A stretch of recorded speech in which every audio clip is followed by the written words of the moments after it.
कुछ लोगों के पाँव सूज भी जाते हैं और कई दफ़ा पाँव की जो शेप है, जो पंजे की शेप है, वो कोई जो बड़ा अंगूठा है वो बाहर की तरफ निकल जाता है, या पाँव की शेप जो है अजीब सी हो जाती है, या पाँव की जो एक साख्त होती है नीचे की जो आर्च सी होती है उसमें भी फ़र्क। इसे कहते हैं क्लॉ फुट, ठीक है। और हैमर फीट। हैमर फीट में ये होता है कि हमारी नॉर्मली थोड़ा सा इसमें ये थोड़ी मेडिकल टर्म्स इसमें ज़्यादा होता ही है कि जब आपकी मोटर न्यूरोपैथी होती है, मतलब यानी कि जब आपके पट्टे काम करते, नॉर्मली क्या है पट्टे हरकत करते हैं, आगे जाते हैं पीछे जाते हैं, मतलब राइट पे मूव करते हैं लेफ़्ट पे, तो पट्टों की एक हरकत होती रहती है। इसमें ये होता है कि हमारे जो मेटाटार्सल हेड हैं, जो छोटी उंगली जो नीचे हेड बने होते हैं जहाँ पे ये रेस्ट कर रहा होता है पाँव हमारा, इसके ऊपर हाइपर एक्सटेंशन होती है, मतलब ये कि ज़्यादा ऊपर की तरफ उठ जाते हैं। और जो आगे से हमारे जो पेरिफेरल जो जॉइंट है, ठीक है, जो पेरिफेरल टार्सल जॉइंट्स हैं, जो वो क्या करते हैं कि वो हाइपर फ्लेक्शन में चले जाते हैं, मतलब ज़्यादा ऐसे हो जाते हैं अंदर की तरफ। वो क्या होता है कि कुछ लोगों में सिर्फ ये वाली डिफॉर्मिटी होती है, कुछ लोगों में दोनों मिल जाती हैं। तो जब दोनों मिलेंगी तो हम इसको जो है वो क्लॉ जो है वो फुट कहेंगे। इसके अंदर ये होता है कि आप देखेंगे अगर नॉर्मल एक बंदे का पाँव ऐसे रेस्ट कर रहा है और अगर फ्रिक्शन अगर जो है वो प्रेशर पॉइंट ही चले गए तो क्या होगा, वो रगड़ खाएगा, ठीक है। फिर ये होता है कि जो सिर्फ कुछ लोगों में ये होता है कि जो मेटाटार्सल है, जो पीछे वाली बोन्स हैं, ये इफेक्ट नहीं होती, सिर्फ अगले वाली जॉइंट्स जो होते हैं वो इफेक्ट होते हैं, जिन्हें हम हैमर टो कहते हैं। जैसे मारने के लिए जो है आप हैमर यूज़ करते हैं, हथौड़ी। वो क्या करते हैं, वो ऐसे वो सख्त हो जाते हैं, स्किन खिंच जाती है। वो क्या करते हैं, जब वो रगड़ खाते हैं यहाँ पे अल्सर बनाते हैं और फिर ये ऊपर वाली आगे टांग, और बाज़ का मरीज़ को पता ही नहीं चलता। और एक ऐसी जिसे शार्कोट जॉइंट कहते हैं हम, उसमें ये होता है कि बोन की जो स्वेलिंग है, बोन मतलब टूट भी रही है, वो बन भी रही है, तो वो एक डिसप्रोपोर्शनेट फॉर्म में बन जाती है, मतलब अपनी शक्ल में नहीं रहती, वो जो है वो मुख्तलिफ जो है वो एक डिफरेंट शक्ल इख्तियार कर लेगी, जिसे शार्क वो पेनलेस होता है, उसके अंदर मरीज़ को पेन नहीं हो रही थी। लेकिन ये जो हमारे पास क्लॉ फुट है, या जिसमें हमारे ये जो है छोटे मसल्स अफेक्ट हो जाते हैं, उसके अंदर ये होता है कि मरीज़ को सबसे ज़्यादा रिस्क होता है कि इसमें उसको डायबिटिक फुट डिजीज़ होगी। अब जो सबसे इसमें इंपॉर्टेंट चीज़ है वो हम इसको ना कैटेगरीज कर लेते हैं। जब हमारे पास कोई मरीज़ आता है तो हम उसकी रिस्क स्ट्रेटिफिकेशन करते हैं, यानी कि इसकी कैटेगरीज बना लेते हैं, कौन सा किस में होगा, कौन का उसमें 0, 1, 2 और 3 है। जो इंटरनेशनल डायबिटिक वर्किंग जो एसोसिएशन है, जो डायबिटिक फूड के ऊपर जिन्होंने काम किया हुआ है, वो कहते हैं कि जिस मरीज़ में कोई भी पाँव का सुनपन नहीं है वो 0 कैटेगरी में आएगा, लेकिन वो लो रिस्क होगा, ठीक है। उसमें आपने क्या करना है, मरीज़ को सबसे पहले शुगर कंट्रोल करनी है उसकी, ठीक है। फिर उसको फुट केयर बतानी है। फुट केयर को आगे मैं इसके बाद थोड़ा सा एलैबोरेट करता हूँ।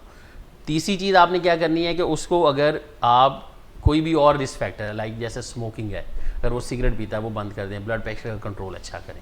ये यानी कि वो मरीज़ है जो 0 कैटेगरी या लो रिस्क है, जिनको डायबिटीज़ है, शुगर है, लेकिन उनको कोई भी पाँव का सुनपन नहीं है। अब जो 1 ग्रुप है उसमें ये है कि मरीज़ को पेरिफेरल न्यूरोपैथी होगी, यानी कि जो पेन और टेम्परेचर की जो सेंसेशन थी या जो नसें लेके जा रही थी वो अफेक्ट होगी, लेकिन अभी तक फुट नॉर्मल शेप में है, ठीक है। तो ये कैटेगरी 1 हो गया।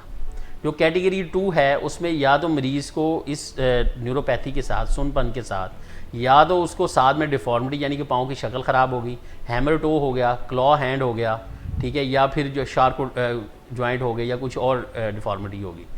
तो उसमें मरीज़ को क्या होता है कि साथ में या तो पेरिफेरल आर्टीरियल डिजीज़ भी हो सकती है, यानी कि जिसके अंदर शरेयानें बंद हो जाती हैं। ये 2 कैटेगरी होगी, ठीक है। जो 3 है वो वाली कैटेगरी है कि जिसमें मरीज़ को सारा कुछ है और साथ में कोई और हो सकता है, जैसे उसकी पहले पाँव की उंगली कट गई हो, प्रीवियस अल्सरेशन हुई हो, यानी कि ज़ख़म बना हो, वो ठीक ना हुआ हो, या मरीज़ इससे पहले जो है वो इस मसले के लिए दाखिल हुआ हो।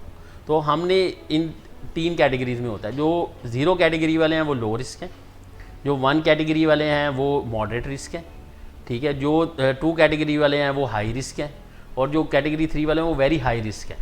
तो वेरी हाई रिस्क जो है वो उसको ये है कि हमने उसको नहीं छोड़ना। अब जो मरीज़ लो रिस्क में होते हैं, हमें चाहिए कि हम उनको एनुअली फुट एग्जामिनेशन करें उनका, यानी कि उनकी जो नसें हैं वो ठीक काम कर रही हैं, शरेयानें ठीक काम कर रही हैं। उसके लिए जो है वो हम पहले 2 प्रोग्राम में बता चुके हुए हैं कि जो डिफरेंट टेस्ट करते हैं। जो आपके मॉडरेट रिस्क में है उसे चाहिए आप 6 मंथली फॉलोअप करें, 6 महीने बाद बुलाएं, ठीक है। जो आपके हाई रिस्क कैटेगरी में हैं उन्हें आप जो है 3 मंथली फॉलो करें, और जो हमारे पास कैटेगरी 3 में है जो कि वेरी हाई रिस्क है, उसको आप चाहिए कि जब आप एज़ नीडेड, यानी कि आपके मरीज़ की सिचुएशन पर डिपेंड करें। अब जो सबसे इंपॉर्टेंट जो चीज़ है इन सारी मैनेजमेंट में, जो भी हम मरीज़ को डिवाइड करेंगे, उसमें यह कि आपने मरीज़ को फुट केयर अच्छी बतानी है।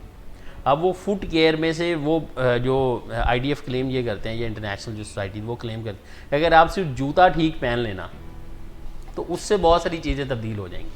क्योंकि देखें, हमने शुरू में बात ही यही की है, अभी भी यही की है कि अगर पाँव की पट्टे ख़राब होंगे तो पाँव की शेप चेंज हो जाएगी। अब एक मरीज़ की अगर उंगलियां सिकुड़ी हुई हैं, ऐसे खिंची हुई हैं, वो तंग जूता पहन लेगा तो वो क्या करेगा, उसका पाँव रगड़ खाएगा, बैलेंस नहीं होगा, ठीक है। फिर जो प्रेशर पॉइंट है जहाँ पे पहले चिकनाई थी वहाँ पे कुछ भी नहीं है, तो क्या होगा, सारा पाँव का वज़न वहाँ पे पड़ेगा, वो रगड़ खाएगा। तो इसको कहते हैं ऑफ लोडिंग, यानी कि आपने जो है वो जो वेट है उसको शिफ्ट करना है। उसके लिए शूज़ हैं, स्पेशल बनते हैं, इसके लिए डायबिटिक फुट क्लिनिक्स भी हैं, और उसके साथ शू वेयर अलग से होता है। वो बंदा साइज़ लेता है, वो प्रेशर पॉइंट्स को असेस करता है, उसके हिसाब से शू बनाता है। सबसे इंपॉर्टेंट चीज़ ये है। और दूसरा ये कि जब मरीज़ की नसें चली जाएँ पाँव की, तो उसे चाहिए कि वो अपनी और ज़्यादा केयर करे, मतलब डेली अपने फुट को देखे, पाँव को देखे अच्छी तरीके से, पाँव की उंगलियों के दरमियान देखे, ठीक है, कोई ज़ख़म तो नहीं बन रहा, उसको अच्छे तरीके से। और जब वो बाहर निकले, छत पे निकलता है जैसे, तो उसे चाहिए कि वो पहले टेम्परेचर देखे, ये ना हो कि पाँव के नीचे कोई ज़ख़म बन जाए और उसको पता भी ना चले। तो सबसे इम्पॉर्टेंट जो चीज़ है वो फुट केयर है इसके अंदर, और वो 99 ऑलमोस्ट % आप प्रिवेंट कर सकते हैं डायबिटीज़ कॉम्प्लिकेशन में जो पाँव में होती हैं पेचीदगी।